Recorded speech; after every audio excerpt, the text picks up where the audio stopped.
Hello mga ka-wonder, so padulong may karon sa Buena Vista, no? Sa Transcycle, yung mga brands diri ni sa Agusan del Norte.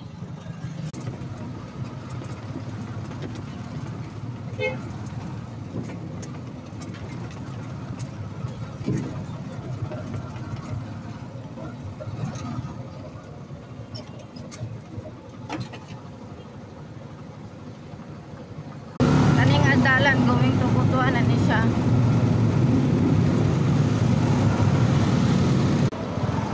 Sa Buena Vista, no? Groceryhan ni siya. Okay guys, mo ni ang atong branch diri sa Matabaw dos, no? Diri sa Agusan del Norte. Transcycle, tapad lang sa Rosie ni siya. O na groceryhan. Branch manager diri sa Buena Vista, Agusan del Norte, si Sir Juan de Jesus. Sir,